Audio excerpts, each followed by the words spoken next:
नमस्कार मित्रांनो, दिव्य संस्कृती या चॅनलवरती आपणा सर्वांचे स्वागत आहे. मित्रांनो, सर्व दत्तपंथीयांना प्रमाणभूत वाटणारा मराठी ग्रंथ म्हणजे श्री गुरुचरित्र. त्याच गुरुचरित्राचा अध्याय 22 आज आपण बघणार आहोत. ओम श्री गणेशाय नमः, श्री सरस्वते नमः, श्री गुरुभ्यो नमः, श्री कुलदेवताय नमः. नामधारक शिष्य सिद्ध मुनींच्या चरणांना वंदन करून म्हणाला, अहो योगेश्वर मुनिवर्या, तुमचा जय जयकार असो. तुम्ही खरोखर भवसागर तारक आहात. अज्ञानरूपी अंधार दूर करणारी तुम्ही दिव्य ज्योती आहात. तुमचे चरण स्पर्श होताच मला ज्ञानप्राप्ती झाली. माझे मन परमार्थाकडे वळले आहे.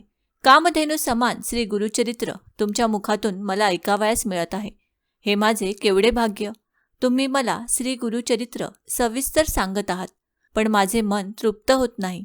आणखी ऐकण्याची मला तीव्र इच्छा आहे. श्री गुरु नृसिंह सरस्वती गाणगापुरास आले असे तुम्ही सांगितले. मग पुढे काय झाले ते मला सविस्तर सांगण्याची कृपा करा. नामधारकाची ही इच्छा ऐकून सिद्ध मुनींना अतिशय आनंद झाला. ते नामधारकाचे कौतुक करीत म्हणाले, नामधारका, तू खरोखर धन्य आहेस. या जगात तू पूज्य होशील. तू मला जो प्रश्न विचारलास त्यामुळे माझ्या मनाला परमसंतोष झाला आहे. तुला श्री गुरुचरित्र सांगताना मला अतिशय आनंद होत आहे. श्री गुरु नृसिंह सरस्वती गाणगापुरास आल्यानंतर भीमा अम्रजा संगमावर गुप्तपणे राहू लागले. त्या संगमावर अश्वत्थ वृक्ष आहे. ते स्थान वरदभूमी म्हणून प्रसिद्ध आहे. तो संगम प्रयाग समान असून तेथे अष्टतीर्थे आहेत. त्या तीर्थाचे महात्म्य अपार आहे. त्याविषयी मी तुला नंतर सांगेन. तीर्थमहिमा प्रकट व्हावा व भक्तजनांचा उद्धार व्हावा यासाठी श्री गुरूंनी हे वास्तव्य केले. सूर्याची किरणे झाकून राहत नाहीत त्याप्रमाणे श्री गुरु तेथे गुप्तपणे राहत होते. तरी याची ख्याती सर्वत्र झालीच. श्री गुरु मध्यान्हकाळी भिक्षेच्या निमित्ताने गाणगापुरात जात असत. ते गाव अग्रहार होते. त्या गावात वेदान्य ब्राह्मणांची 100 घरे होती. राजाकडून त्यांना जमिनी मिळालेल्या होत्या. त्यामुळे सगळे ब्राह्मण तसे सुखासमाधानात होते. त्या गाणगापुरात एक दरिद्री ब्राह्मण राहत होता. त्याच्या पत्नीचे नाव पतिव्रता असे होते. ती नावाप्रमाणेच मोठी पतिपारायण साध्वी होती. तो ब्राह्मण 4 घरी भिक्षा मागून आपले व आपल्या पत्नीचे पोट भरत असे. त्या ब्राह्मणाच्या घरी एक म्हैस होती, पण ती भाकड होती. ती दूध देत नसत. त्यामुळे तिला वेसण घातली होती. गावातील लोक दगडमाती आणण्यासाठी तिला भाड्याने नेत असत. त्यापासून त्या ब्राह्मणाला 4 पैसे मिळत असत. श्री गुरु भिक्षा मागण्यासाठी गाणगापुरात जात असत. एके दिवशी मध्यान्हकाळी श्रीगुरु त्या दरिद्री ब्राह्मणाच्या घरी भिक्षा मागण्यासाठी गेले. तो ब्राह्मण भिक्षेसाठी गावात गेला होता. तो ब्राह्मण दरिद्री आहे, पोटासाठी भिक्षा मागतो हे श्रीगुरूंना माहीत नसेल काय? तो ब्राह्मण दरिद्री असला तरी सात्विक वृत्तीचा होता. सज्जन होता. आहे त्यात समाधान मानणारा होता. सज्जन होता. परमेश्वराला असलेच भक्त आवडतात. कृष्ण शिष्टाईसाठी कौरवांकडे गेलेला श्रीकृष्ण दुर्योधनाकडे राहावयास गेला नाही. तो गेला होता विदुराकडे. परमेश्वर भक्तीचा भुकेलेला असतो, श्रीमंतीचा नाही. म्हणूनच श्री गुरु त्या दरिद्री ब्राह्मणाच्या घरी गेले. माते, भिक्षा वाढ असे म्हणाले. श्री गुरु दारात आलेले पाहून त्या ब्राह्मणाची स्त्री गडबडून गेली. अतिशय दुःखी झाली, कारण श्रीगुरूंना भिक्षा घालण्यासाठी तिच्या घरी काहीच नव्हते. ती श्रीगुरूंना वंदन करून म्हणाली, माझे पती भिक्षा आणावयास गावात गेले आहेत. आपणास देण्यासाठी घरात काहीच नाही. आपण थोडा वेळ थांबावे. त्या स्त्रीची अगतिकता पाहून श्रीगुरु तिला म्हणाले, तुझ्या घरात काही नाही असे कसे म्हणतेस? तुझ्या घरी म्हैस आहे, ती भरपूर दूध देणारी आहे. तेव्हा मला भिक्षा म्हणून दूध दिलेस तरी चालेल. काही नाही असे म्हणू नकोस. तेव्हा ती म्हणाली, महाराज, म्हैस असून नसल्यासारखीच. ती भाकड आहे, ती दूध देत नाही, म्हणून आम्ही तिला रेडा म्हणून ठेवली आहे. ती कधी व्यालेलीच नाही, म्हणून तर तिला वेसण घालून माती वाहून नेण्यासाठी उपयोगात आणतो. मग आपल्याला दूध कुठले देऊ? तेव्हा श्रीगुरु जरा रागानेच म्हणाले, तू खोटे बोलतेस. तुझी म्हैस दूध देते. जा जा तिचे दूध काढून आण. श्रीगुरूंच्या शब्दावर विश्वास ठेवून ती भांडी घेऊन दूध काढण्यासाठी गोठ्यात गेली. तिचे आचळ पाण्याने स्वच्छ करून ती दूध काढू लागली. तर काय आश्चर्य, त्या म्हशीने 2 भांडी भरून दूध दिले. श्रीगुरु सामान्य संन्यासी नाहीत, ते अवतारी महात्मा आहेत याची तिला खात्री पटली. तिने दूध गरम करून श्रीगुरूंना दिले. श्रीगुरु ते प्राशन करून संतुष्ट झाले. त्यांनी तिला आशीर्वाद दिला, तुझ्या घरी अखंड लक्ष्मी राहील. तुझी मुले नातवंडे सुखात आनंदात राहतील. तुम्हाला कधीही काहीही कमी पडणार नाही, असा आशीर्वाद देऊन श्रीगुरू संगमाकडे परत गेले. आज त्या ब्राह्मण स्त्रीच्या घरात आनंद ओसंडून वाहत होता. काही वेळाने तो ब्राह्मण भिक्षा मागून घरी परत आला. त्याला सगळी हकीकत समजली. तो म्हणाला, आपले दारिद्र्य गेले. श्री दत्तगुरूंनीच आपल्यावर कृपा केली आहे. आपण त्यांच्या दर्शनाला जाऊया. ती दोघे संगमावर गेली. त्यांनी श्री गुरु नृसिंह सरस्वतींचे दर्शन घेऊन त्यांची यथासांग पूजा केली. त्या दोघांचे हृदय कृतज्ञतेने भरून आले. श्री गुरूंच्या कृपा आशीर्वादाने ते कुटुंब ऐश्वर्य संपन्न झाले. त्यांना धन धान्य पुत्रपौत्र सर्व काही भरभरून मिळाले. ही कथा सांगून सिद्धयोगी नामधारकाला म्हणाले, श्री गुरु दत्तात्रेयांची ज्याच्यावर कृपा होते त्याला दुःख दैन्य दारिद्र्य कधीही भोगावे लागत नाही. त्याला 8 प्रकारची ऐश्वर्ये प्राप्त होतात. यासाठीच सरस्वती गंगाधर श्री गुरुचरित्र विस्ताराने सांगतात. ते श्रवण करणाऱ्यास कधीही दैन्य दारिद्र्य भोगावे लागणार नाही. अशा रीतीने श्री गुरुचरित्रामृतातील वांज म्हैस दुप्ती झाली नावाचा अध्याय 22वा समाप्त झाला. श्री गुरु दत्तात्रेयार्पणमस्तु. श्री गुरुदेव दत्त. अध्याय 23वा. ओम श्री गणेशाय नमः. श्री सरस्वते नमः. श्री गुरुभ्यो नमः. श्री कुलदेवताय नमः. सिद्धमुनी नामधारकाला म्हणाले, श्री गुरूंच्या कृपा आशीर्वादाने त्या ब्राह्मणाच्या घरातील वांज म्हैस दुप्ती झाली आणि त्या दरिद्री ब्राह्मणाचे दारिद्र्य कायमचे गेले. ही वार्ता सगळीकडे वाऱ्यासारखी पसरली. दुसऱ्या दिवशी त्या गावातील काही लोक त्या ब्राह्मणाकडे आले व नेहमीप्रमाणे माती वाहून नेण्यासाठी त्याची वांज म्हैस भाड्याने मागू लागले. तेव्हा तो ब्राह्मण म्हणाला, माझी म्हैस दुभती आहे, 2-2 घागरी दूध देते, त्यामुळे ती म्हैस मी माती वाहण्यासाठी आता देणार नाही. ब्राह्मणाने असे सांगितले असता ते लोक आश्चर्याने अवाक झाले. ब्राह्मणाच्या बोलण्यावर त्यांचा विश्वास बसेना. ते म्हणाले, कालपर्यंत वांज असलेली म्हैस आज अचानक दुभती कशी झाली? तेव्हा त्या ब्राह्मणाने त्या लोकांना गोठ्यात नेऊन त्यांच्या देखत त्या म्हशीचे 2 घागरी दूध काढून सर्वांना दाखविले. त्यामुळे लोकांची खात्री पटली. ते आले तसे परत गेले. ही बातमी गावभर झाली. ही बातमी गावाच्या राजाला समजताच तो त्या ब्राह्मणाच्या घरी गेला. त्या ब्राह्मणाने सगळी हकीकत सांगताच त्या राजालाही श्री गुरु नृसिंह सरस्वतींच्या भेटीची ओढ लागली. मग तो आपल्या परिवारासह समारंभपूर्वक संगमावर श्री गुरूंच्या दर्शनाला गेला. श्री गुरूंच्या चरणांना मोठ्या भक्तिभावाने वंदन करून तो म्हणाला, स्वामी, आज आपल्या दर्शनाने मी खरोखर धन्य झालो. आपण साक्षात त्रैमूर्ती अवतार आहात. आमच्यासारख्या सामान्य बुद्धीच्या माणसांना आपले महात्म्य कसे कळणार? आपणच या जगाचे उद्धारकर्ते आहात. भक्तजनांचा उद्धार करण्यासाठीच आपण या पृथ्वीवर अवतार घेतला आहे. आपण मनुष्य वेशधारी परमेश्वर आहात. मी अज्ञानी नरजीव आहे. आपण माझा उद्धार करा. त्या राजाने अशी प्रार्थना केली असता श्रीगुरू प्रसन्न झाले. ते त्याला म्हणाले, आम्ही अरण्यवासी संन्यासी, आमच्याकडे तुझे काय काम आहे? तू आपल्या परिवारासह येथे कशासाठी आला आहेस? तुला काय हवे आहे? त्यावर तो राजा हात जोडून म्हणाला, आपण भक्तजनांचा उद्धार करणारे प्रत्यक्ष नारायण आहात. भक्तांच्या उद्धारासाठीच आपला अवतार आहे. आपण असे वनवासात का राहता? आपण गावात येऊन राहिलात तर सर्व लोकांवर मोठे उपकार होतील. गाणगापूर हे महास्थान आहे.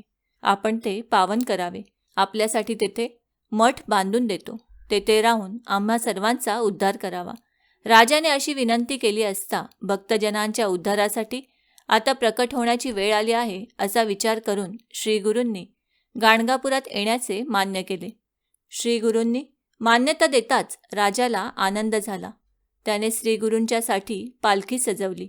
मग त्या वाद्यांच्या गजरात व जयघोषात श्रीगुरूंना गाणगापुरास नेले. गावाच्या वेशीवर लोकांनी त्यांचे मोठे स्वागत केले व त्यांना गावात नेले. त्या गावाच्या पश्चिमेला एक भला मोठा उंच पिंपळ वृक्ष होता. त्या वृक्षाजवळ एक घर होते, पण ते पूर्ण ओसाड होते. त्या पिंपळावर एक अत्यंत क्रूर ब्रह्मराक्षस होता. तो माणसांना ठार मारून खात असे. सर्व लोकांना त्याची भीती वाटत असे. त्यामुळे त्या घरात कोणीही राहत नसे. श्री गुरूंची पालखी त्या घराजवळ येताच तो ब्रह्मराक्षस पिंपळावरून खाली आला व श्रीगुरूंच्या पाया पडून हात जोडून म्हणाला, स्वामी, माझा उद्धार करा. मी घोर अंधारात बुडालो आहे. आज आपले दर्शन होताच माझी पूर्वजन्मातील सर्व पापे जळून भस्म झाली आहेत. आपण प्राणीमात्रांवर दया करणारे आहात. म्हणून माझा उद्धार करा. मी आपणास शरण आलो आहे. श्री गुरूंनी त्याची आर्तता ओळखली. त्यांनी मस्तकावर वरदहस्त ठेवला. त्याच क्षणी त्याला मनुष्यरूप प्राप्त झाले. त्याने श्रीगुरूंच्या चरणांवर लोळण घेतली. श्रीगुरू त्याला म्हणाले, तू ताबडतोब संगमावर जा व तेथे स्नान कर. तू मुक्त होशील. तुला पुनर्जन्म मिळणार नाही. श्रीगुरूंनी असे सांगताच तो ब्रह्मराक्षस भीमा आम्रजा संगमावर गेला. तेथे स्नान करताच तो मुक्त झाला. हा चमत्कार पाहून आश्चर्यचकित झालेले लोक म्हणाले, अहो, आपल्या गाणगापुरात आलेले स्वामी साक्षात त्रैमूर्ती ब्रह्मा विष्णू महेश आहेत. आपले भाग्य थोर म्हणूनच त्यांचे चरणदर्शन लाभले. राजाने गाणगापुरात श्रीगुरूंसाठी सुंदर मठ बांधून दिला. श्रीगुरू त्या मठात राहू लागले. राजा दररोज मोठ्या भक्तिभावाने यथासांग पूजा अर्चा करीत असे. श्रीगुरू नित्य नेमाने रोज अनुष्ठानासाठी संगमावर जात असत व मध्यान्हकाळी मठात परत येत असत. कधीकधी तो राजा श्रीगुरूंना पालखीत बसवून राजेशाही थाटात संगमावर नेत असे व परत आणत असे. वास्तविक श्रीगुरूंना असल्या थाटामाटाची ऐश्वर्याची काहीच आवश्यकता नव्हती. पण तो राजा मोठा श्रद्धाळू होता. श्रीगुरूंचा भक्त होता. परमेश्वर भक्ताधीन असतो. म्हणूनच श्रीगुरू राजाला समाधान वाटावे म्हणून त्याच्या इच्छेला मान देत असत. श्रीगुरू मठात आल्यापासून त्याची कीर्ती सर्वत्र होऊ लागली. त्यावेळी कुमसी नावाच्या गावात त्रिविक्रम भारती नावाचा एक वैदिक तपस्वी ब्राह्मण राहत होता. तो 3 वेद जाणणारा होता. तो श्रीगुरू नृसिंहांचा परमभक्त होता व तो नित्य नृसिंहांची मानसपूजा करीत असे. श्रीगुरू नृसिंह सरस्वतींची कीर्ती त्याच्या कानावर आली. तो स्वतःशीच म्हणाला, हा गाणगापुरात आलेला संन्यासी मोठा दांभिक वाटतो. हा स्वतःला संन्यासी म्हणवितो आणि राजाच्या पालखीतून मिरवतो. त्याला काय म्हणावे? खऱ्या संन्याशाला या डालमौलाची पालखीची काय गरज? हा त्रिविक्रम भारती आपली निंदा करतो हे श्रीगुरूंनी अंतर्ज्ञानाने ओळखले. मग त्यांनी त्याला भेटण्याचे ठरविले. ही हकीकत सांगून सिद्धयोगी नामधारकाला म्हणाले, नामधारका, यानंतर एक अपूर्व कथा घडली. ती मी तुला सविस्तर सांगतो. ती तू एकाग्र चित्ताने ऐक. अशा रीतीने श्री गुरुचरित्रामृतातील श्री गुरूंचे गाणगापुरात आगमन, ब्रह्मराक्षसाचा उद्धार या नावाचा अध्याय 23वा समाप्त. श्री गुरु दत्तात्रेयार्पणमस्तु. श्री गुरुदेव दत्त. अध्याय 24वा. ओम श्री गणेशाय नमः. श्री सरस्वते नमः. श्री गुरुभ्यो नमः. श्री कुलदेवताये नमः. नामधारक सिद्धमुनींना म्हणाला, त्रिविक्रम भारती श्री गुरु नृसिंह सरस्वतींची दांभिक संन्यासी अशी निंदा करीत होता. हे अंतर्ज्ञानाने श्रीगुरूंना समजले. त्यानंतर काय झाले ते मला विस्तारपूर्वक सांगा. सिद्धमुनी म्हणाले, नामधारका, ती मोठी अद्भुत कथा आहे. ती मी तुला सविस्तर सांगतो. कुमसी गावाचा त्रिविक्रम भारती श्रीगुरूंची दांभिक ढोंगी संन्यासी अशा शब्दात सतत निंदा करीत असे. सर्व जगाचे मन ओळखणाऱ्या श्रीगुरूंना हे समजले. तेव्हा त्याला प्रत्यक्ष भेटून त्याच्या मनातील गैरसमज दूर करावा असे श्रीगुरूंनी ठरविले. ही गोष्ट त्यांनी राजाला सांगितली. तेव्हा राजाने त्यांच्या प्रवासाची तयारी केली. पालखी सजवली. हत्ती, घोडे, पायदळ शृंगारिले. श्रीगुरू पालखीत बसले. मग वाद्यांच्या गजरात श्रीगुरूंची स्वारी त्रिविक्रम भारतीला भेटण्यासाठी कुमसी गावाकडे निघाली. त्याचवेळी कुमसी गावात त्रिविक्रम भारती त्याचे उपास्य दैवत नृसिंहांची मानसपूजा करीत होता. परंतु त्या दिवशी नृसिंहांची मूर्ती त्याच्या डोळ्यापुढे येईना.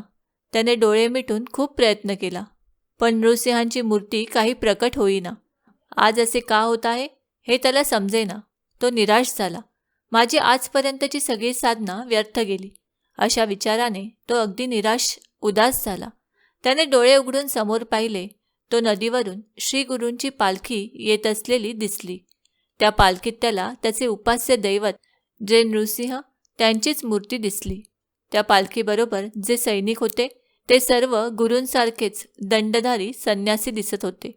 ते सगळे दृश्य पाहून त्रिविक्रम भारतीला मोठे आश्चर्य वाटले. त्याचा सगळा अहंकार गळून पडला.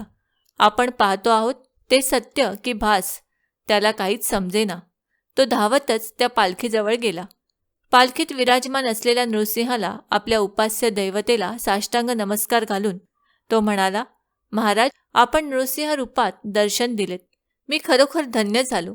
आपण ब्रह्मा विष्णू महेश रूप आहात. अविद्या मायेने मी आपणास ओळखू शकलो नाही. आपले स्वरूप केवळ अचिंत्य आहे. चर्मचक्षूंनी ते ओळखता येणार नाही. आपण खरोखर नृसिंह आहात. आता मला निजरूपात दर्शन देण्याची कृपा करा. त्रिविक्रम भारतीने अशी प्रार्थना केली असता श्रीगुरु प्रसन्न झाले. त्यांनी आपली योगमाया आवरून निजरूप दाखविले. त्यावेळी श्रीगुरु त्याला म्हणाले, तू आमची निंदा करतोस, म्हणूनच आम्ही तुला भेटावयाला आलो. तू मानसपूजेत नृसिंह मूर्तींची पूजा करतोस. त्या नृसिंहांचे तुला दर्शन झाले ना? जे नृसिंह तेच आम्ही आहोत. आता आम्ही दांभिक आहोत का हे तूच ठरव. श्रीगुरु असे म्हणाले असता त्रिविक्रम भारतीच्या मनातील संशय नाहीसा झाला. श्री नृसिंह सरस्वती व आपले उपास्य दैवत नृसिंह एकच आहेत. श्रीगुरु हे चराचर व्यापक परमात्मा परमेश्वर आहेत याची त्याला खात्री पटली. मग तो श्रीगुरूंना शरण गेला व त्यांचे स्तवन करू लागला. तो म्हणाला, स्वामी मला क्षमा करा. अविद्येमुळे मी आपले स्वरूप ओळखले नाही. आपण परमात्मा परमेश्वर आहात. आज आपले चरणदर्शन झाल्याने मी धन्य झालो. आपण भक्तवत्सल्य कृपामूर्ती आहात. आता माझा उद्धार करा. मी आपणास शरण आलो आहे. माझा स्वीकार करा. त्रिविक्रम भारतीने अशी प्रार्थना केली असता श्रीगुरु त्यावर प्रसन्न झाले. त्याच्या मस्तकावर वरदहस्त ठेवून म्हणाले, मी तुझ्यावर प्रसन्न झालो आहे. तुला सद्गती प्राप्त होईल. तुला आता पुनर्जन्म मिळणार नाही. असा वर देऊन श्रीगुरु गाणगापुरास परत गेले. ही कथा सांगून सिद्धयोगी नामधारकाला म्हणाले, नामधारका, श्री गुरु महात्म्य हे असे आहे. त्रैमूर्ती अवतार असलेले श्रीगुरु आपल्या भक्तांचा उद्धार करण्यासाठीच मनुष्य रूपाने राहिले होते. त्यांना जे मनुष्य म्हणतील ते सप्तजन्मपर्यंत नरकवास भोगतील. गुरु हाच ब्रह्मा, गुरु हाच विष्णू व गुरु हाच महेश्वर आहे. तो परब्रह्म स्वरूप आहे असे वेद पुराणेही सांगतात. म्हणून श्रीगुरु त्रैमूर्ती आहेत अशी दृढ श्रद्धा ठेवावी व त्यांना शरण जावे. श्री गुरुचरित्र कामधेनू आहे. या कलियुगातील ते अमृताची पाणपोई आहे. ज्ञानीजन ज्याचे सेवन करतात. सरस्वती गंगाधर निश्चयाने सांगतात, हे श्री गुरुचरित्र जे भक्तिभावाने श्रवण पठण करतील त्यांना चारी पुरुषार्थाची प्राप्ती होईल. अशा रीतीने श्री गुरुचरित्रामृतातील त्रिविक्रम भारतीचा उद्धार नावाचा अध्याय 24वा समाप्त झाला. श्री गुरु दत्तात्रेयार्पणमस्तु. श्री गुरुदेव दत्त. अध्याय 25वा. ओम श्री गणेशाय नमः. श्री सरस्वती नमः. श्री गुरुभ्यो नमः. श्री कुलदेवताय नमः. सिद्धमुनींचा जय जयकार करीत नामधारक म्हणाला, योगीराज, तुम्ही खरोखर संसार सागर तारक आहात. मला याची खात्री पटली आहे. तुम्ही मला परमार्थ सांगून माझ्यावर अनंत उपकार केले आहेत. श्री गुरु नृसिंह सरस्वती हे त्रैमूर्ती अवतार आहेत. जे लोक अज्ञानी असतात त्यांना ते सामान्य मनुष्य वाटतात, पण ज्ञानी लोकांना प्रत्यक्ष म्हणजे साक्षात परमेश्वर वाटतात. श्री गुरूंनी त्रिविक्रम भारतीला आपले खरे परमेश्वरी रूप दाखविले व त्याचे अज्ञान दूर केले. मग पुढे काय झाले ते मला सविस्तर सांगण्याची कृपा करा. नामधारकाने अशी विनवणी केली असता सिद्धयोगी म्हणाले, वत्सा नामधारका, त्या श्रीगुरूंची लीला खरोखर अगम्य आहे. त्यांच्या सर्व लीला मी सांगू लागलो तर पुष्कळ वेळ लागेल. ही कथाही खूप मोठी होईल, पण थोडेफार तुला सांगतो. ऐक.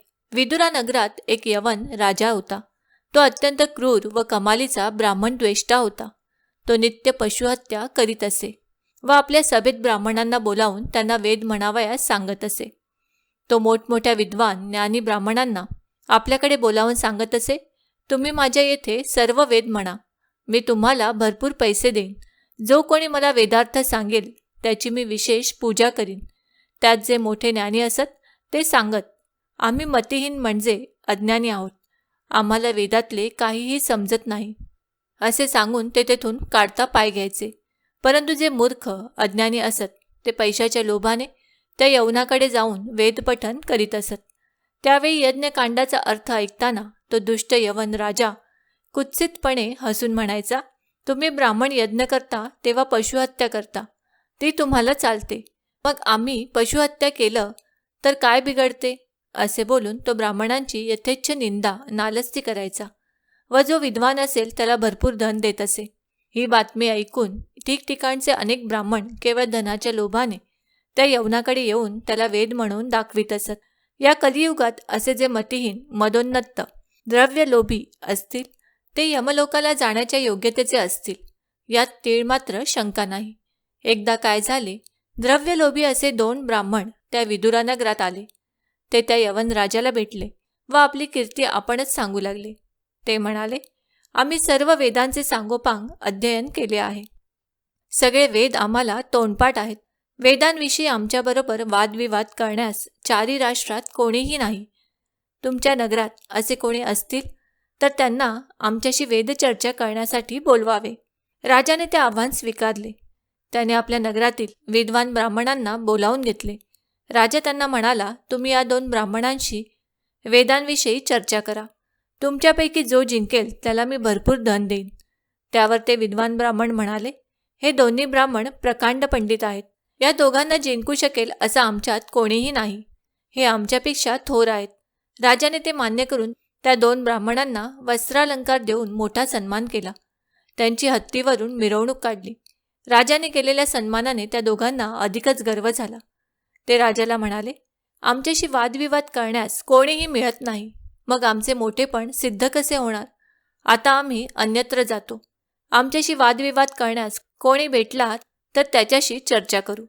कोणी मिळाला नाही तर जयपत्र घेऊन पुढे जाऊ. राजाने ते मान्य केले.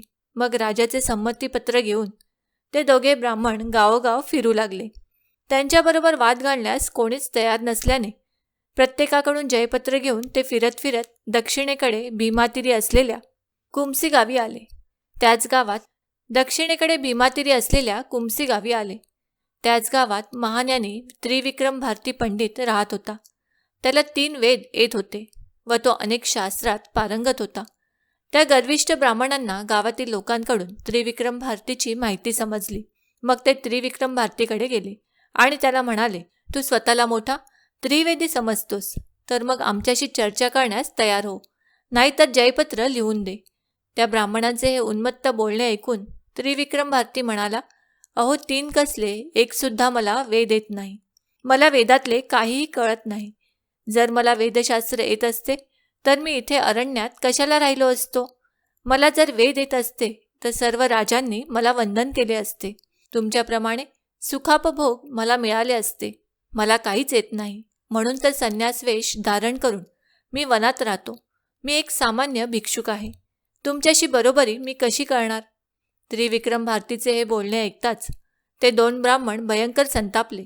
ते म्हणाले, आमच्याशी वादविवाद करण्यास या जगात कोणीही नाही. आम्ही सगळी राज्ये फिरत आलो, पण आमच्याशी बरोबरी करू शकेल असा कोणीही नाही. आता आम्हाला जयपत्र लिहून दे, नाहीतर आमच्याशी वादविवाद कर. त्रिविक्रम भारतीने त्यांना अनेक प्रकारे समजविले, पण ते काही ऐकण्यास तयारच होईनात. त्रिविक्रम भारतीने विचार केला, या ब्राह्मणांना भलताच गर्व झाला आहे. हे अनेकांचा अपमान करीत आहेत. आता यांना चांगलीच शिक्षा होईल. त्रिविक्रम भारती त्या ब्राह्मणांना म्हणाला, आपण गाणगापुरात जाऊया. तेथे आमचे गुरु आहेत. त्यांच्या समक्ष तुम्हाला जयपत्र दिले जाईल. त्या दोघांनी मान्य केले. ते मेण्यात बसून गाणगापुराकडे निघाले. त्रिविक्रम भारतीसारख्या परमज्ञानी पुरुषाला पायी चालत येण्यास लावले. यामुळे ते अल्पायुषी झाले. गाणगापुरास आल्यावर त्रिविक्रम भारतीने श्रीगुरूंच्या पाया पडून त्यांना सर्व हकीकत सांगितली. श्रीगुरूंच्या सर्व काही लक्षात आले. मग ते मंदस्मित करीत त्या दोघा ब्राह्मणांना म्हणाले, तुम्ही दोघे कशासाठी आला आहात? आम्ही संन्यासी. आमच्याशी वाद घालून तुम्हाला काय मिळणार? समजा तुम्ही आमचा पराभव केला तर तुम्हाला कसलाही रस नाही. आम्ही बोलून चालून संन्यासी. आम्हाला हार जीत सारखीच. तुम्ही आम्हाला जिंकलेत तरी तुमचा काय फायदा? असे बोलून श्रीगुरूंनी त्यांना परावृत्त करण्याचा प्रयत्न केला. पण पालत्या घड्यावर पाणी. विनाशकाले विपरीत बुद्धी हेच खरे. ते ब्राह्मण म्हणाले, जयपत्रे मिळविणे ही आमची प्रतिष्ठा आहे. तेव्हा आमच्याशी चर्चा करा, नाहीतर दोघेही जयपत्रे लिहून द्या. मग श्रीगुरू त्यांना म्हणाले, ब्राह्मणांनो, इतका गर्व योग्य नाही. गर्व सर्व विनाशाचे मूळ आहे. या गर्वामुळेच बाणासूर, रावण, कौरव लयाला गेले. वेद अनंत आहेत. ब्रह्मादिकांनाही वेदांचा थांगपत्ता लागला नाही. वेद अनादी अनंत आहेत. त्याविषयी आपण कसली चर्चा करणार? तेव्हा गर्व सोडा. तुम्ही स्वतःला चतुर्वेदी म्हणवता, मग वेदांताविषयी तुम्हाला काय माहिती आहे? श्रीगुरूंनी त्यांना परोपरीने समजाविण्याचा प्रयत्न केला, पण त्याचा काहीही उपयोग झाला नाही. ते ब्राह्मण अत्यंत गर्वाने म्हणाले, आम्ही 3 वेदांचे सांगोपांग अध्ययन केले आहे. ही कथा वाचून सिद्धयोगी नामधारकास म्हणाले, नामधारका, त्या गर्विष्ठ ब्राह्मणांना श्रीगुरूंनी काय उत्तर दिले ती मोठी अपूर्व कथा तुला सांगतो. ती एकाग्र चित्ताने ऐक. अशा रीतीने श्री गुरुचरित्रामृतातील गर्विष्ठ ब्राह्मणांचा जयपत्राविषयी हट्ट नावाचा अध्याय 25वा समाप्त झाला. श्री गुरु दत्तात्रेयार्पणमस्तु. श्री गुरुदेव दत्त. अध्याय 26वा. ओम श्री गणेशाय नमः. श्री सरस्वते नमः. श्री गुरुभ्यो नमः. श्री कुलदेवताय नमः. वेद अनादि अनंत आहेत. ब्रह्मदेवालाही त्याचे पूर्ण ज्ञान नाही. म्हणून तुम्ही वृथा अभिमान बाळगू नका, गर्व करू नका, असे श्री गुरूंनी त्या गर्विष्ठ ब्राह्मणांना समजविण्याचा खूप प्रयत्न केला, पण त्याचा काही उपयोग झाला नाही. आम्ही 3 वेद जाणतो असे ते गर्वाने पुन्हा पुन्हा बोलत होते. तेव्हा त्यांचा गर्व परिहार करण्यासाठी श्री गुरु त्या ब्राह्मणांना म्हणाले, नसत्या भ्रमात राहू नका. वेद अनंत आहेत. प्रत्यक्ष नारायणाचा अवतार असलेल्या व्यासांनी वेदांचे विभाजन केले, पण त्यांनाही वेदांचे पूर्ण ज्ञान नव्हते. त्या व्यासांचे पैल, वैशंपायन, जैमिनी असे 4 मुख्य शिष्य होते. आम्ही सर्व वेदांचा अभ्यास करणार आहोत असे ते म्हणाले असता हे केवळ अशक्य आहे. कल्पपर्यंत आयुष्य लाभले तरी एका वेदाचेही अध्ययन पूर्ण होऊ शकणार नाही. एकदा भारद्वाज ऋषी ब्रह्मदेवाकडे गेले आणि म्हणाले, मला ब्रह्मचारी आश्रमात सर्व वेद शिकण्याची इच्छा आहे. मला तसा वर द्या. तेव्हा ब्रह्मदेव म्हणाले, वेद अनंत आहेत. संपूर्ण वेद कसे शिकता येईल? मलाही वेदांचा थांगपत्ता लागलेला नाही. वेद किती आहेत याची तुला कल्पना नाही, म्हणून तू असे बोलतो आहेस. आता मी तुला वेद किती आहेत तेच दाखवितो. असे सांगून त्यांनी भारद्वाजांना अतिउंच असे 3 पर्वत दाखविले व हे 3 पर्वत म्हणजेच 3 वेद आहेत असे सांगितले. त्या पर्वतप्राय 3 वेदराशी पाहून घाबरलेले भारद्वाज म्हणाले, मी इतके वेद कसे काय शिकणार? केवळ अशक्य आहे. असे बोलून ते ब्रह्मदेवांना शरण गेले. मग ब्रह्मदेवांनी त्यांना अध्ययनासाठी 3 मुठी भरून वेद दिले. भारद्वाजांनी त्या 3 वेदातील काही मंत्र वेगळे काढून 4था वेद तयार केला. असे सांगून व्यास आपल्या 4 शिष्यांना म्हणाले, मी आता तुम्हाला एक एक वेद देणार आहे. एकेका वेदाचाही अभ्यास करण्यास खूप प्रयास पडतात. तुम्हाला अभ्यास करण्यासाठी त्यातील थोडेफार सांगेन. त्यावर ते शिष्य व्यासांना म्हणाले, आम्हाला एक एक वेद त्याच्या आधी अंतासह सांगा. त्यातील जे शक्य आहे ते आम्ही शिकू. असे बोलून त्या 4 शिष्यांनी व्यासांच्या चरणांना वंदन केले. मग संतुष्ट झालेल्या व्यासांनी आपल्या 4 शिष्यांना वेदसंहिता दिल्या. त्यांनी प्रथम पैल नावाच्या शिष्याला जवळ बोलावून त्याला ऋग्वेद दिला, वैशंपायनला यजुर्वेद दिला, जैमिनीला सामवेद दिला व सुमंतूला अथर्ववेद संहिता दिली. अशा प्रकारे वेदव्यासांनी त्यांच्या पैलादी शिष्यांस 4 वेदसंहिता दिल्या. त्याचप्रमाणे प्रत्येक वेदाचे ध्यान, स्वरूप, वर्ण, गोत्र, देवता, छंद, उपवेद व शाखा या सर्व गोष्टी सविस्तर समजावून सांगितल्या. व्यासांनी 4 वेदांची केलेली ही सविस्तर चर्चा श्रीगुरूंच्या मुखातून ऐकून ते गर्विष्ठ ब्राह्मण अवाक झाले. मग श्रीगुरू म्हणाले, पूर्वी या भारतखंडात अनेक पुण्यवान लोक होते. सर्वजण वर्णाश्रम धर्माचे निष्ठापूर्वक पालन करीत असत. पण आता या कलियुगात ब्राह्मणांनी अगदी ताळतंत्र सोडला आहे. ते कर्मभ्रष्ट झाले आहेत. स्वधर्म, सदाचार यापासून दूर गेले आहेत. वेदबाह्य आचरण करू लागले आहेत. वेदाध्ययन मागे पडले आहे. त्यामुळे वेदांचे सामर्थ्य लोप पावले आहे. आजकाल ब्राह्मण म्लेच्छांपुढे वेदपठन करतात.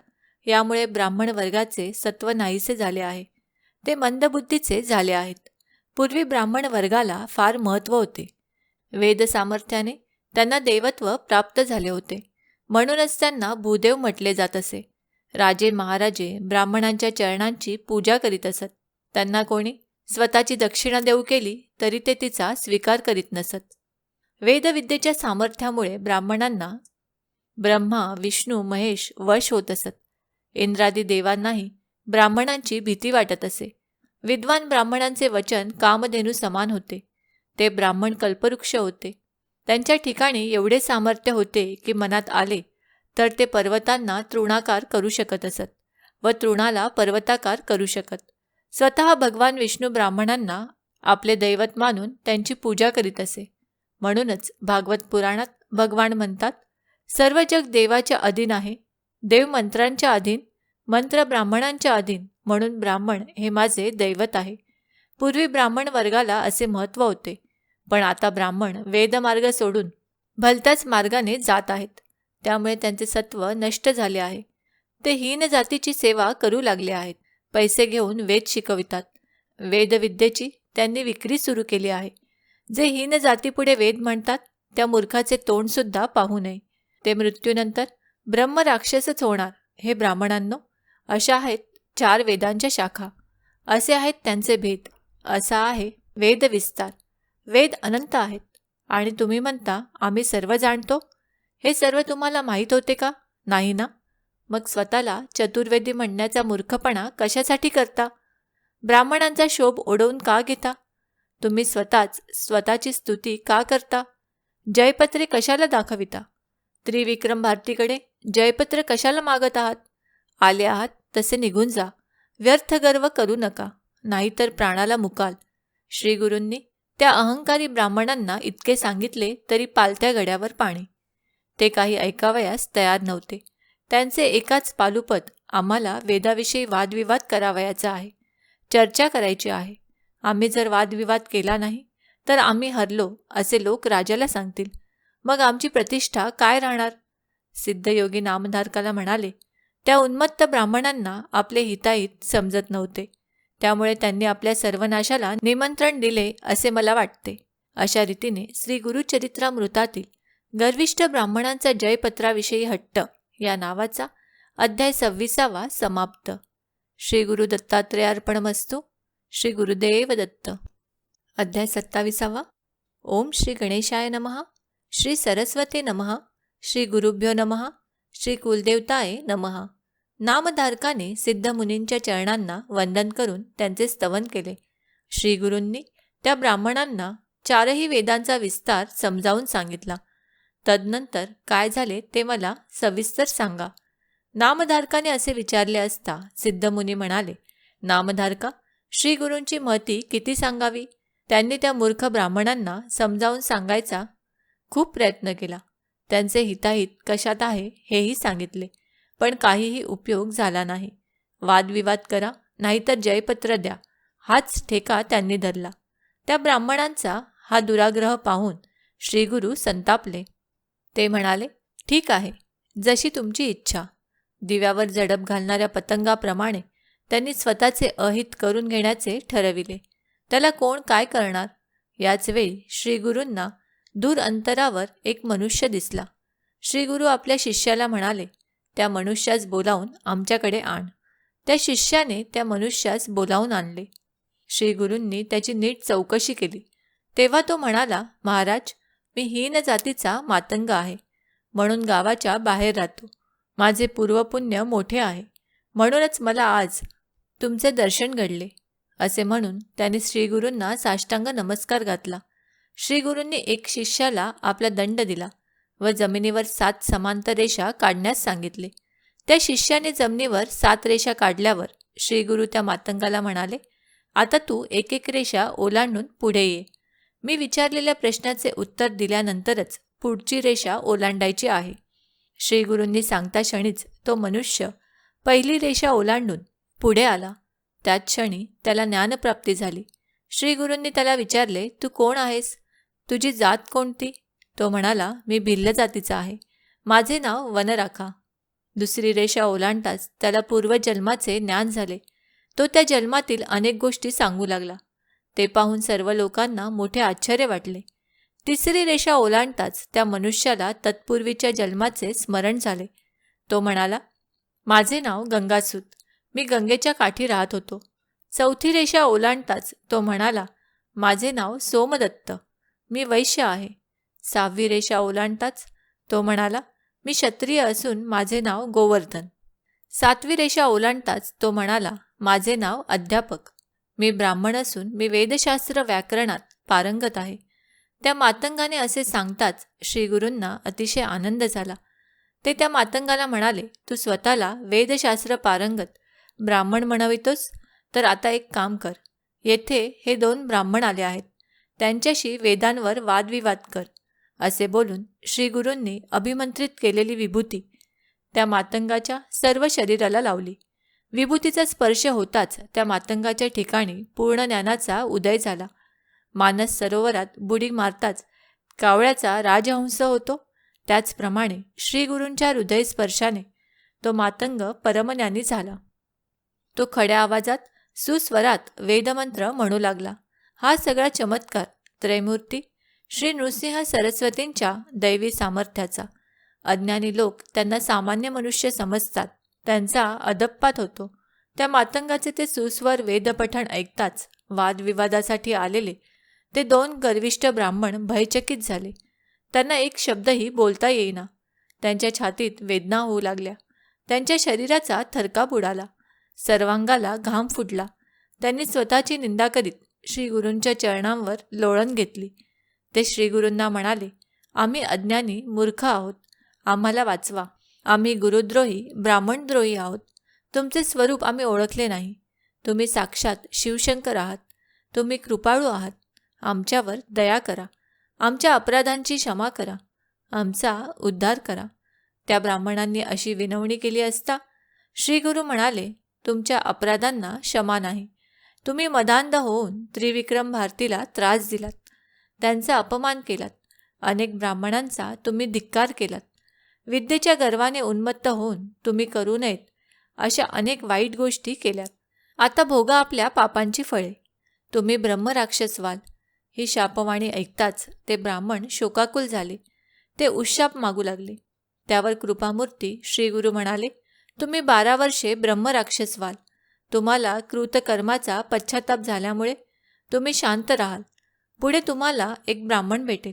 तेव्हा तुम्ही शुक्ल नारायण असा शब्द उच्चाराल. त्याच्या पुढील वाक्य तो तुम्हाला सांगेल. तेव्हाच तुमचा उद्धार होईल. आता तुम्ही नदीवर जा. श्रीगुरूंनी असे सांगताच ते ब्राह्मण गावाबाहेर गेले. नदीच्या तीरावर जाताच त्यांची हृदयक्रिया बंद पडली व त्यांना मृत्यू आला. कृतकर्माचे फळ ज्याचे त्यानेच भोगावे लागे. त्या आत्मघातकी ब्राह्मणांना गुरुशापाने मृत्यू आला व ते ब्रह्मराक्षस झाले. ते ब्राह्मण निघून गेल्यावर त्या मातंगाचे काय झाले असे नामधारकाने विचारले असता सिद्धमुनी म्हणाले, श्रीगुरूंनी ज्या मातंगाला 7 रेषा ओलांडावयास लावल्या होत्या व त्याला त्याच्या मागील अनेक जन्मांचा अनुभव दिला होता, तो श्रीगुरूंच्या पाया पडून म्हणाला, पूर्वजन्मी मी ब्राह्मण होतो. मग माझी अशी अधोगती का झाली? मी कोणते पाप केले होते ते मला सांगा. त्या मातंगाने अशी विनंती केली असता श्रीगुरू त्याला त्याचा पूर्ववृत्तांत सांगू लागले. ग्रंथकार सरस्वती गंगाधर सांगतात, श्री गुरुचरित्रातील पुढील कथा जे श्रवण करतील, जे महापातकी असले तरी ब्रह्मण्याने होतील. ही श्री गुरुचरित्र कथा अत्यंत पुण्यदायक असून ती श्रवण केली असता 4 पुरुषार्थ प्राप्त होतात.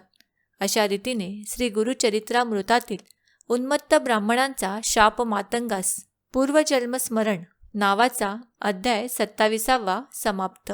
श्री गुरु दत्तात्रेयार्पणमस्तु. श्री गुरुदेव दत्त. अध्याय 28वा. ओम श्री गणेशाय नमः. श्री सरस्वते नमः. श्री गुरुभ्यो नमः. श्री कुलदेवताय नमः. नामधारक सिद्ध मुनींना म्हणाला, मला आता पुढची कथा ऐकण्याची तीव्र इच्छा झाली आहे. ती कथा मला सांगा. त्यावर सिद्धयोगी म्हणाले, मला कोणत्या पूर्वकर्मामुळे हीनदशा प्राप्त झाली असे मातंगाने विचारले असता श्रीगुरू त्याला म्हणाले, पूर्वजन्मी केलेल्या पापकर्मामुळे इहजन्मी त्याचे भोग भोगावे लागतात. दोष किंवा पापकर्मे अनेक प्रकारची असतात व प्रत्येक पापकर्माचे फळ भोगावे लागते. त्याविषयी मी तुला सविस्तर सांगतो, ऐक. ब्राह्मण किंवा अन्य कोणीही अनाचाराने वागला तर त्याला हीनजातीत किंवा कृमी, कीटक, पशुपक्षी इत्यादी योनीत जन्म घ्यावा लागतो. आपल्या आईवडिलांचा किंवा कुलस्त्रीचा त्याग केल्यास त्या पापकर्माबद्दल मनुष्याला हीनकुळात जन्म घ्यावा लागतो, जो आपल्या कुलदेवतेऐवजी अन्य देवतेची पूजा करतो, सदैव असत्य बोलतो, जीवहिंसा करतो, आपल्या कन्येची विक्री करतो, खोटी साक्ष देतो, त्याला चांडाळ योनी प्राप्त होते. घोड्यांची विक्री करणारा, परस्त्रीशी संग करणारा, रानाला आग लावणारा, तीर्थक्षेत्री जाऊन श्राद्धादी कर्मे न करणारा, आपल्या घरातील कपिला धेनूचे दूध देवब्राह्मणांना न देता स्वतःच सेवन करणारा नीच गतीला जातो. आपल्या आईवडिलांची सेवा न करणारा, त्यांचा सांभाळ न करणारा, आपली एक पत्नी असताना तिचा त्याग करून दुसरी स्त्री करणारा 7 जन्म कृमी कीटक होतो. सत्पात्री ब्राह्मणाची निंदा करणारा, त्याच्या उपजीविकेचा उपहार करणारा, तळी विहिरी नष्ट करणारा, शिवमंदिरातील पूजा नष्ट करणारा, ब्राह्मणांची घरेदारे मोडणारा हीनकुळात जन्मास येतो. आपला स्वामी, गुरु, शत्रू, मित्र यांच्या स्त्रीशी जो व्यभिचार करतो, तो पतितगृही जन्म घेतो. दारी आलेल्या अतिथीला जो अन्न देत नाही, राजाने दुसऱ्याला दिलेले भूदान जो हिरावून घेतो, वैश्वदेवाच्या वेळी दारी आलेल्या अतिथीचे स्वागत न करता त्याला कठोर शब्दांनी बोलून अपमानित करतो, त्याला कोंबड्याचा जन्म मिळतो.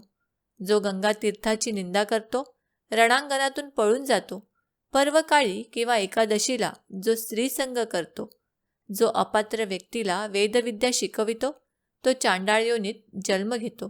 उन्हाळ्यात एखाद्या पुण्यवंत माणसाने पाणपोई घातली असता त्यात जो विद्ध निर्माण करतो, त्याला हीनयोनी प्राप्त होते. रोग्याची नाडी परीक्षा न करता जो औषधोपचार करतो, दुसऱ्याचे अहित करण्यासाठी जो जारण मारणादींचा मंत्रजप करतो, तो महापापी होय. जो आपल्या गुरूंची, हरिहरांची निंदा करतो व अन्य देवतांची पूजा करतो, तो महापातकी होय. त्याला हीनकुळात जन्म मिळतो. जो वर्णधर्माचे पालन करीत नाही, अपात्र माणसाला मंत्र शिकवतो, तो पापवंशात जन्म घेतो. जो आपल्या गुरूंची निंदा करण्यात आनंद मानतो, जो विद्वान ब्राह्मणाचा द्वेष करतो, तो पुढच्या जन्मी ब्रह्मराक्षस होतो. जो आपल्या गुरूंची पूजा करतो व त्याचवेळी दुसऱ्या देवाची व दुसऱ्या गुरूंची निंदा करतो, त्याला अपस्मार रोग होतो व त्याला दारिद्र्य दुःख भोगावे लागते. जो आपल्या आईवडिलांचा त्याग करून वेगळा राहतो, तो महारोगी होतो. जो दुसऱ्याचे उणे दुणे 4 चौघात बोलून दाखवितो, तो हृदयरोगी होतो. जो आपल्या स्त्रीचा गर्भपात करतो, तो निपुत्रिक होतो, त्याला पुत्र झालाच तर तो जगत नाही. जो वेदशास्त्र पुराणांचे श्रवण पठन करीत नाही, तो बहिरा अंध होऊन जन्मास येतो. जो पापी माणसाशी मैत्री करतो, त्याला गाढवाचा जन्म मिळतो. पापी माणसाकडून औषध घेतो, तो हरिण होतो. ब्रह्महत्या करणारा क्षयरोगी होतो. मद्यपान करणाऱ्याचे दात काळे होतात. सुवर्ण चोरी करणाऱ्याला नखे कुजण्याचा रोग होतो. गुरु स्त्रीकडे जो वाईट नजरेने पाहतो, तो कुष्ठरोगी होऊन जन्मास येतो. दुसऱ्याच्या सेवकाला फूस लावून पळवितो, त्याला सदैव तुरुंगवास भोगावा लागतो. जो परस्त्रीची चोरी करतो, तो जन्मताच मंदबुद्धीचा होतो. शेवटी तो नरकात जातो. सापांना ठार मारणारा सर्पयोनीत जन्मास येतो. अशी अनेक पापकर्मे आहेत व त्यांची फळे भोगावी लागतात. आता चौर्य कर्माबद्दल सांगतो. सुवर्ण चोरी करणाऱ्यास परमारोग होतो. पुस्तकाची चोरी करणारा अंध होतो. वस्त्र चोरी करणारा दमेकरी होतो. सार्वजनिक संपत्तीचा अपहार करणाऱ्याला गंडमाळ रोग होतो. दमेकऱ्याची चोरी करणाऱ्यास तुरुंगवास भोगावा लागतो, असे ब्रह्मांड पुराणात सांगितले आहे. परद्रव्याची किंवा दुसऱ्याला मिळालेल्या वस्तूंची चोरी करणारा निपुत्रिक होतो. अन्न चोरी करणाऱ्यास पानथरी रोग होतो. धान्यादींची चोरी करणाऱ्याच्या शरीराला जन्मतःच दुर्गंध येतो. परस्त्री, परवस्तू किंवा ब्राह्मणांचे द्रव्य चोरणाऱ्याला ब्रह्मराक्षसाचा जन्म मिळतो. पाने, फुले, फळे चोरणाऱ्यास खरूज रोग होतो. कांस्य, ताम्र, लोह, कापूस, मीठ यांची चोरी करणाऱ्याला श्वेतकुष्ठ रोग होतो. देवद्रव्याचा अपहार करणारा, देवकार्याचा नाश करणारा, अभक्ष्य भक्षण करणारा पंडुरोगी होतो. दुसऱ्याचे भूमिगत धन चोरणाऱ्याला सदैव शोक करावा लागतो. धेनुधनाची चोरी करणाऱ्याला उंटाचा जन्म मिळतो. दुसऱ्याच्या घरातील भांडीकुंडी चोरणारा मनुष्य कावळा होतो. मधाची चोरी करणारा बेघर होतो. श्री गुरु त्या पतिताला म्हणाले, या सर्व चौर्य कर्माबद्दल ते जन्म घ्यावे लागतात. आता व्यभिचारासंबंधी महाभारताच्या शांती पर्वात श्री व्यासांनी काय सांगितले आहे ते सांगतो. ऐक. परस्त्रीला आलिंगन दिल्यास 100 जन्म श्वान योनीत जन्म घ्यावा लागतो. त्यानंतर सर्पयोनीत जन्म घ्यावा लागतो. परस्त्रीची योनी पाहणारा जन्मांध होतो. भावाच्या पत्नीशी संग करणाऱ्याला गाढवाचा जन्म मिळतो. त्यानंतर त्याला सर्पयोनीत जन्म घ्यावा लागतो व शेवटी तो नरकात जातो. मित्राची पत्नी माते समान असते. तिच्याशी संग करणारा श्वानयोनीत जन्मास येतो. परस्त्रीचे मुखावलोकन करू नये ते वाईट बुद्धीने करणारा नेत्ररोगी होतो. हीन जातीच्या स्त्रीशी व्यभिचार करणारा श्वानयोनीत जन्म घेतो. श्री गुरूंचे हे निरूपण शांत चित्ताने ऐकत असलेल्या त्रिविक्रम भारतींनी विचारले, स्वामी, आपण सांगितलेले पापकर्म एखाद्याच्या हातून एकदाच घडले तर ते पाप कशाने नष्ट होते? त्यावर श्रीगुरू म्हणाले, केलेल्या पापकर्माचा पश्चाताप झाला तर त्या कर्माचे पाप लागत नाही. मोठ्या पापकर्माची मनाला बोचणी लागल्यास त्याला प्रायश्चित्त आहे. त्यासाठी ब्रह्मदंड द्यावा, सालंकृत गोदान करावे. ते शक्य नसेल तर यथाशक्ती द्रव्यदान करावे. केवळ अजाणतेपणे पाप घडल्यास प्रायश्चित्ताने शुद्धी होते. अशावेळी गुरुसेवा केल्यास गुरु निवारण करील. 200 प्राणायाम व पुण्यतीर्थात 10 वेळा स्नान केल्यास पापाचा नाश होतो. त्याचप्रमाणे 3 गुंजा सुवर्णदान करावे. 2 योजनेपर्यंत नदी तीराने तीर्थयात्रा करावी. पती आणि पत्नी यांपैकी कोणी एकाने पाप केले असेल तर दोघांनी प्रायश्चित्त घ्यावे. त्याचप्रमाणे गायत्रीचा 10,000 जप करावा. 12 सत्पात्री ब्राह्मणांना भोजन द्यावे. 1,000 तिलाहुती द्याव्यात. याला गायत्री कृच्छ असे म्हणतात. त्याचप्रमाणे प्राजापत्यकृच्छ, अतिकृच्छ, पर्णकृच्छ करावे. त्यामुळे केवळ अज्ञानाने झालेली पापे नष्ट होतात. समुद्र सेतूबंदी स्नान केल्यास भ्रूणहत्या व कृताग्नी पातकांचा नाश होतो. विधीपूर्वक 1 कोटी गायत्री मंत्राचा जप केल्याने ब्रह्महत्या पातकाचा नाश होतो. 1,00,000 गायत्री जप केल्याने गुरुपत्नीशी केलेल्या पातकाचा नाश होतो. अशा प्रकारे श्री गुरूंनी त्रिविक्रम भारतीला पापमुक्तीसाठी करावयाची स्नान, दान, जप, तप, उपोषण, तीर्थयात्रा आदी गोष्टी सांगितल्या. पण त्या मातंगाला पुन्हा आपल्या जातीत जावे असे वाटेना. श्री गुरूंनी त्याला स्वतःच्या घरी जाण्यास सांगितले. तो जाण्यास तयार नव्हता. इतक्यात त्या मातंगाची बायका मुले तिथे आली.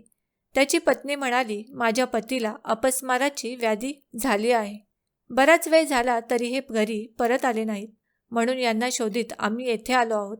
ती त्याच्याजवळ जाऊ लागली. तेव्हा तो मातंग म्हणाला, मला स्पर्श करू नकोस, मी ब्राह्मण आहे. लोकांनी तिला घडलेली हकीकत सांगितली. तेव्हा ती शोक करीत श्रीगुरूंना म्हणाली, स्वामी, हे काय हो झाले? आता मी काय करू? मी आपणास शरण आले आहे. कृपा करा, माझ्या पतीची व माझी ताटातूट करू नका. मग श्रीगुरू त्या मातंगाला म्हणाले, आता तू आपल्या घरी जा. तुझ्यामुळे तुझी पत्नी व मुले दुःखी झाले तर तुला सद्गती प्राप्त होणार नाही. ज्याला संसारात रस नाही त्याने बायका मुलांच्या भानगडीत पडू नये. पण एकदा संसारात पडल्यावर बायका मुलांचा त्याग केला तर मोठा दोष निर्माण होतो. तू सूर्यचंद्राला साक्षी ठेवून स्त्रीचा स्वीकार केला आहेस. आता तिचा त्याग केलास तर तू महापापी ठरशील. तुला सद्गती मिळणार नाही. श्री गुरूंनी असे सांगितले असता तो मातंग म्हणाला, स्वामी, मला आता ज्ञानप्राप्ती झाली आहे. मग मी पुन्हा जातीहीन कशाला होऊ?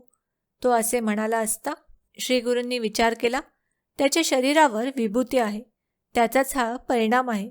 ती धुतली गेली म्हणजे याच्या ठिकाणी अज्ञान निर्माण होईल. श्री गुरूंनी एका लोभी संसारसक्त ब्राह्मणाला बोलावून सांगितले, तू या मातंगावर स्वहस्ते पाणी ओत, म्हणजे याच्या ठिकाणी संसाराची आसक्ती निर्माण होईल. त्या ब्राह्मणाने नदीवरून घागर भरून आणली व त्या मातंगाच्या अंगावर ओतली. त्यामुळे श्रीगुरूंनी त्या मातंगावर प्रक्षेपण केलेले अभिमंत्रित भस्म धुवून गेले. त्याच क्षणी त्या मातंगाचे जातीस्मरण नाहीसे झाले. तो धावतच आपल्या बायका मुलांजवळ गेला आणि विचारू लागला, मी येथे कसा आलो? तुम्ही येथे कशासाठी आला आहात? मला काही समजत नाही. मग तो आपल्या बायका मुलांसह घरी परत गेला. हा सगळा प्रकार, प्रत्यक्ष घडलेला प्रसंग पाहून लोकांना मोठे आश्चर्य वाटले. श्री गुरूंची लीला अगाध आहे, त्यांना पुन्हा एकदा कळले. त्यावेळी तेथे असलेले त्रिविक्रम भारती श्री गुरूंना म्हणाले, स्वामी, भस्माच्या प्रभावाने त्या मातंगाला पूर्वजन्माचे स्मरण झाले व ते भस्म धुतले गेले असता त्याची स्मृती नाहीशी झाली. हा भस्माचा प्रभाव मोठा अद्भुत आहे, मला त्याविषयी सविस्तर सांगा. त्रिविक्रम भारतींनी अशी विनंती केली असता श्री गुरूंनी भस्म महात्म्य सांगण्याचे मान्य केले. अशा रीतीने श्री गुरुचरित्रामृतातील कर्मविपाक मातंग कथा नावाचा अध्याय 28वा समाप्त. श्री गुरु दत्तात्रेय अर्पणमस्तु. श्री गुरुदेव दत्त. अध्याय 29. ओम श्री गणेशाय नमः. श्री सरस्वते नमः. श्री गुरुभ्यो नमः. श्री कुलदेवताय नमः. नामधारकाने सिद्ध मुनींना विनंती केली. पूर्वी त्रिविक्रम भारतींनी श्री गुरूंना भस्म महात्म्य विचारले होते. मग पुढे काय झाले ते मला सविस्तर सांगण्याची कृपा करावी. नामधारकाने अशी विनंती केली असता श्री गुरूंनी त्रिविक्रम भारतीला काय सांगितले ते सिद्धयोगी नामधारकाला सांगू लागले.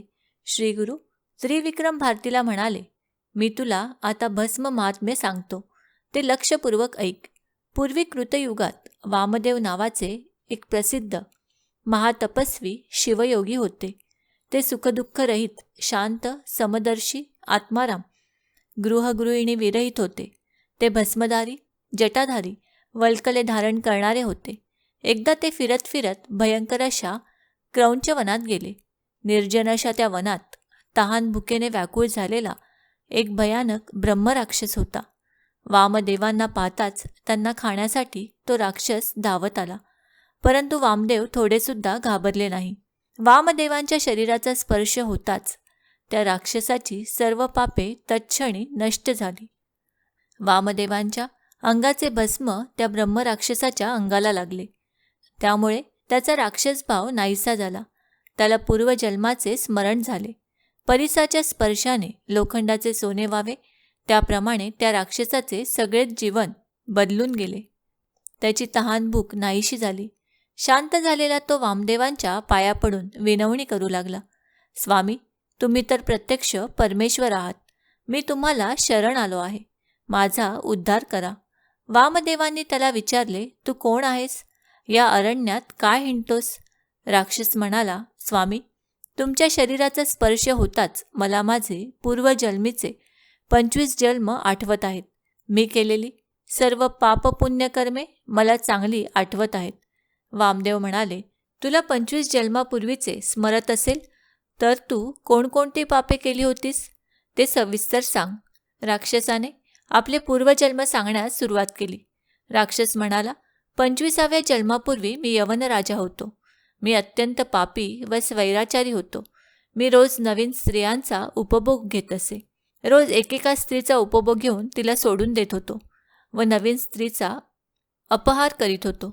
मी सद्वा, विधवा, कुमारी, रजस्वला अशा सर्व स्त्रियांचा अपहार केला व त्यांच्याशी कुकर्म केले.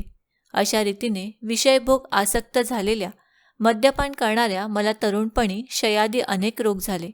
मंत्र्यांनी व सेवकांनी माझा त्याग केला. शत्रूंनी माझे राज्य हिरावून घेतले. शेवटी माझ्या कुकर्माने मला मृत्यू आला. जो मनुष्य धर्मभ्रष्ट होतो त्याचे आयुष्य नष्ट होते, त्याला अपयश येते, भाग्य क्षीण होते, तो अत्यंत दुर्गतीला जातो. त्याचे पितरसुद्धा स्वर्गभ्रष्ट होतात. मृत्यूनंतर मला यमलोकात नेले. तेथे मला भयंकर अशा नरककुंडात टाकले. हजारो वर्षे मी तेथे पडून होतो. त्यानंतर जे पाप शिल्लक होते त्याचे फळ म्हणून मला यमाने पिशाच्य योनीत जन्म दिला. हजारो वर्षे अनेक यातना भोगल्यानंतर मी यमाकडे गेलो.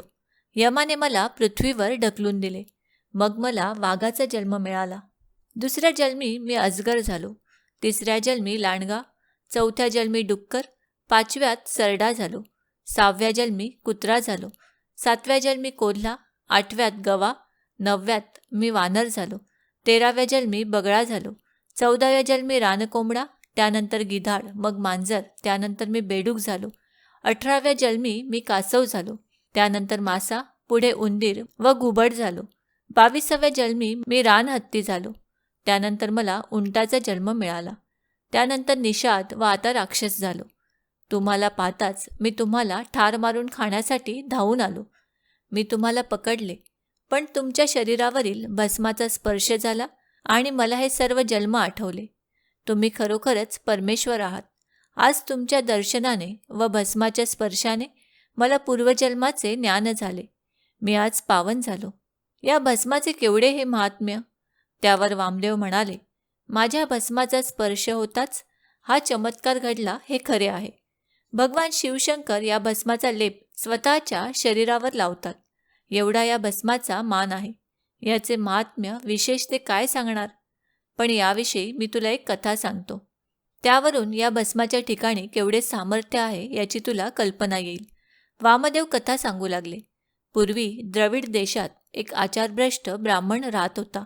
त्याचे वाईट आचरण पाहून त्याच्या नातलगांनी व मित्रांनी त्याला वाईट टाकले होते. तो एका हीन जातीतील स्त्रीच्या नादी लागला. त्याने तिच्याशी विवाह केला. तो इतर स्त्रियांशी सुद्धा व्यभिचार करीत असे. तो चोऱ्या करून पोट भरीत असे. तो एकदा चोरी करावयास गेला असता त्याला एका माणसाने ठार मारले व त्याचे प्रेत गावाबाहेर घाणेरड्या उकिरड्यावर टाकून दिले. त्याच्यावर कोणतेही संस्कार केले नाहीत. यमदूतांनी त्याला पकडून मारझोड करीत यमलोकात नेले. तेथे त्याला अनेक यमयातना भोगाव्या लागल्या. इकडे काय झाले, एका शिवमंदिरापुढे पुष्कळ भस्म पडले होते. त्या दिवशी महाशिवरात्र होती. मंदिरात लोक शंकराची पूजा अर्चा करीत होते. त्यावेळी तेथे एक कुत्रा आला. तो शिवलिंगाकडे पाहत त्या भस्मात लोळला. तेथून उठला व जिथे त्या ब्राह्मणाचे प्रेत पडले होते तेथे गेला. त्यावेळी त्या कुत्र्याच्या अंगाला जे शिवभस्म लागले होते ते चुकून ब्राह्मणाच्या प्रेताला लागले. त्याच क्षणी तो ब्राह्मण पापमुक्त झाला. शिवदूतांनी ते भस्म पाहिले आणि त्यांनी त्या ब्राह्मणाला यमदूतांजवळून हिसकावून घेतले व ते यमदूतांना मारू लागले. यमाला कळताच तो धावत आला व शिवदूतांना रागारागाने विचारू लागला. शिवदूत म्हणाले, त्या ब्राह्मणाच्या कपाळी भस्म लागले होते, त्यामुळे तो पावन झाला आहे. भगवान सदाशिवाची आज्ञा आहे की जे भस्म लावतात त्यांचे स्थान कैलासात आहे, यमलोकात नाही. यापुढे तुमच्या दूतांना सूचना द्या की ज्यांनी जाणते अजाणतेपणे भस्म लावले आहे ते कितीही मोठे पापी असले तरी त्यांना शिवलोकातच पुढील गती मिळते. रुद्राक्षधारी भक्तांनाही शिवलोकीच गती मिळते. वामदेवांचे हे भाषण ऐकून राक्षस म्हणाला, माझी पूर्वपुण्याई थोर, म्हणूनच मला आज आपले दर्शन लाभले व भस्माचा स्पर्श झाला. मी पूर्वी जेव्हा राजा होतो तेव्हा मी एक तळे बांधले होते व ब्राह्मणांच्या उपजीविकेची व्यवस्था केली होती. माझ्या पुण्यकर्माची नोंद चित्रगुप्ताने यमाकडे केली होती व 25व्या जन्मी मला या पुण्याचे फळ मिळेल असे भविष्य वर्तविले होते. ते पुण्य आज फळाला आले. आता या भस्माचा विधी कसा करायचा, हे भस्म कसे लावायचे, हे सर्व मला सांगा. राक्षसाने अशी विनंती केली असता वामदेव म्हणाले, ऐक, पूर्वी एकदा अत्यंत पवित्र अशा मंदार पर्वतावर भगवान शंकर सर्व देव, ऋषी, यक्ष, किन्नर, विद्याधर यांच्या समवेत बसले होते. त्यावेळी सनतकुमारांनी शंकरांना भस्मविधी विचारला. त्यावर भगवान शंकर म्हणाले, पवित्र अशा गोमयाच्या चांगल्या गोवऱ्या करून त्या वाळवाव्यात. त्यात मातीचा एक कणही असू नये. नंतर त्या गोवऱ्या जाळून त्यांची राख करावी, तेच भस्म. नंतर ते शिवगायत्रीने ओम तत्पुरुषाय विद्महे महादेवाय धीमहि तन्नो रुद्र प्रचोदयात अभिमंत्रित करावे. त्यावेळी अग्निरित भस्म इत्यादी मंत्र म्हणावेत. सद्योजात या मंत्राने भस्म तळहातावर घ्यावे, मग ते अंगठ्याने मळावे. त्र्यंबक या मंत्राने भस्म भाळी लावावे. त्रयायुषे या मंत्राने कपाळास व सर्वांगाला लावावे. भस्म लावताना तर्जनी व करंगळी वापरू नये. कपाळावर 2 बोटांनी भस्म लावावे. अंगठ्याने मध्यरेषा काढावी. नंतर त्रिबोटीने सर्वांगास भस्म लावावे. या भस्मभूषणाने आपल्या हातून झालेली सर्व पापे जाळून भस्म होतात. त्याचप्रमाणे मद्यपान, ब्रह्महत्या, अभक्ष्यभक्षण इत्यादी महापातकेसुद्धा या पवित्र भस्माने नष्ट होतात. भस्मधारक पुण्यात्मा होतो. त्याला पृथ्वीवरील सर्व पवित्र तीर्थात स्नान केल्याचे पुण्य मिळते. त्याला आयुष्य, आरोग्य, यश, कीर्ती, ज्ञान व सर्व सुखे यांचा लाभ होतो. त्याच्या 42 पिढ्यांचा उद्धार होतो.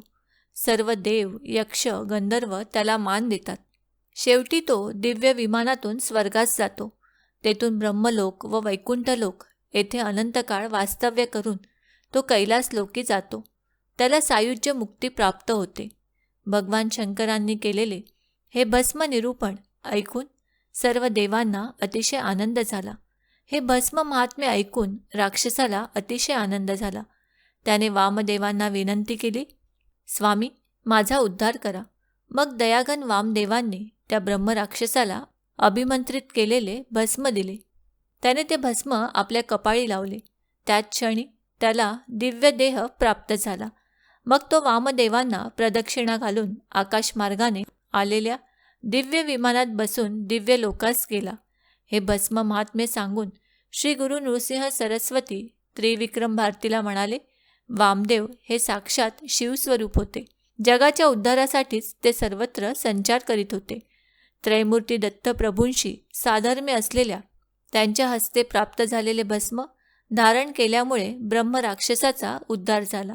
म्हणूनच गुरुकृपा सर्वश्रेष्ठ आहे. हे ऐकून अतिशय आनंदित झालेल्या त्रिविक्रम भारतींनी श्री गुरु नृसिंह सरस्वतींना सद्गदित होऊन नमस्कार केला. श्री गुरूंचा जय जयकार करीत ते स्वस्थळी निघून गेले. अशा रीतीने श्री गुरुचरित्रामृतातील भस्म महात्म्य ब्रह्मराक्षसाचा उद्धार या नावाचा अध्याय 29 समाप्त. श्री गुरु दत्तात्रेयार्पणमस्तु. श्री गुरुदेव दत्त.